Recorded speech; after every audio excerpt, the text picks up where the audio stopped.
Certainly has what it takes to go global, but it still has to first play catch-up with India.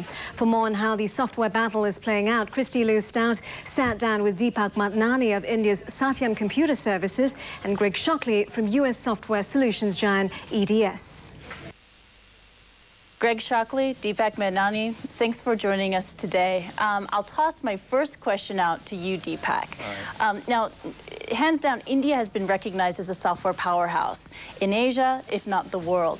But it's facing increased competition from China, from the Philippines, from even Vietnam. Now, what does India need to do to maintain its competitive edge? Number one, you can look at the US companies, and the same things can be said about them versus the Indian counterparts, saying that these guys are also experiencing increased competition. But with the incumbent players like IBM and my esteemed colleague from EDS, you're talking about revenues up there of billions of dollars. Indian companies are hitting and coming close to the billion-dollar mark, but they've still got a long way to go.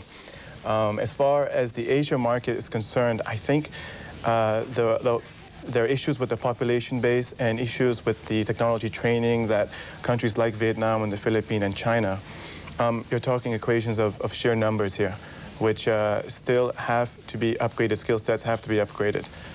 Compared to what the Indian software developers has. Now, what do these local software industries need to do to become more global and to become more competitive on a world market?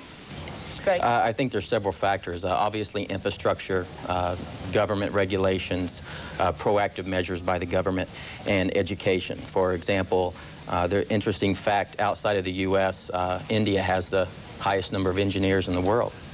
Why? Put simply, education.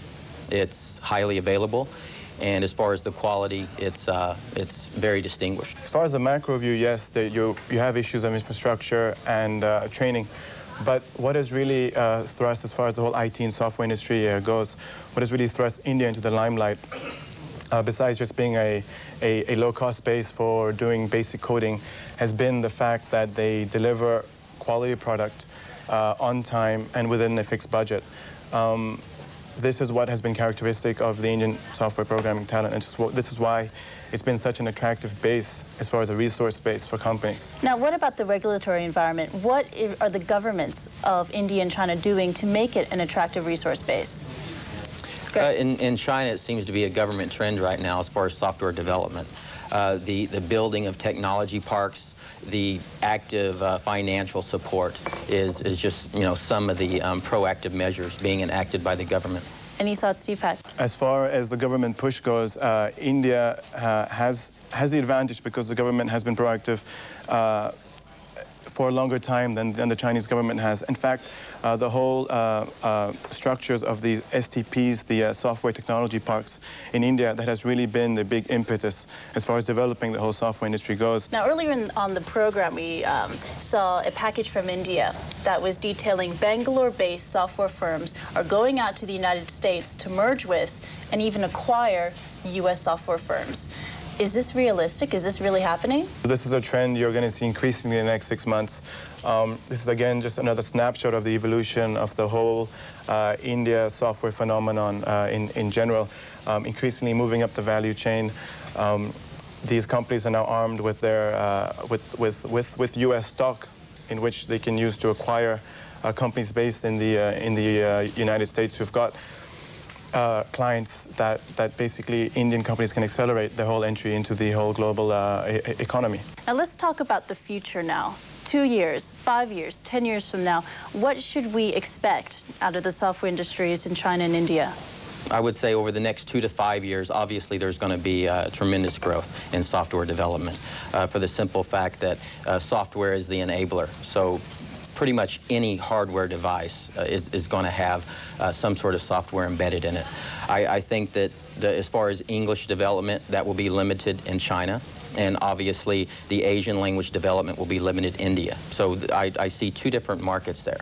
Any thoughts, Deepak? China, I don't think will be a force in the short term or medium term as far as an export market for software services, but as far as the internal market goes, there's going to be tremendous demand. China has the infrastructure, the transport, the roads, the telecom infrastructure to to take these services, basically. And there's a lot of knowledge transfer that can go on from the Indian services because of the experience that the Indian companies have in the last 15 years dealing with global companies, especially in the United States. Now, we're talking about the future, but what about the other areas in Asia? Philippines, Vietnam, we can't forget Singapore. What type of software industries are we going to see in the future for these groups? Well, not only do we have solution centers in India, but also Malaysia, the Philippines, and we're completing one in China. So we've been working throughout the region with the different local developers. Our goal is to bring the world's best technology to our client. So whether that technology comes from India, from China, from the United States, Singapore, Malaysia, we're interested in fulfilling our duty to our client. As far as these other markets go, I know like in countries like Vietnam or the Philippines, many consulting companies are moving into the Philippines in terms of doing basic programming work, but even moving into the accounting area, call centers, etc. So you may not see such a big push or such a big force into IT services, but far as taking advantage of the educated English-speaking workforce, definitely. These guys definitely have an opportunity in the global economy. Well, we'll definitely continue to track developments on the software industry in Asia. Thanks for joining us on eBiz Asia. Thank you. For more on our coverage of Asia's software industry, check out our website at cnn.com/eBizAsia. When we come back on the acquisition trail again, I talk to Singtel CEO Lee Hsien Yang for his take on how the company's Optus bid is likely to pan out. Sesame is proud to be associated with eBiz Asia. Sesame, Asia's leading e-hub.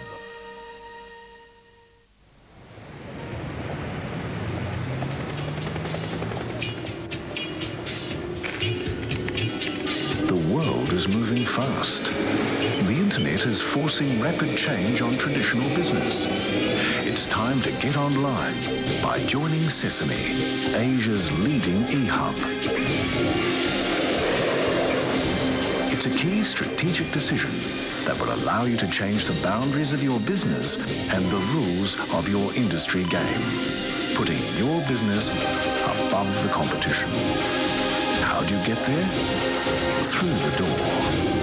Sesame, Asia's leading e-hub. Tourism Malaysia presents Sights and Sounds.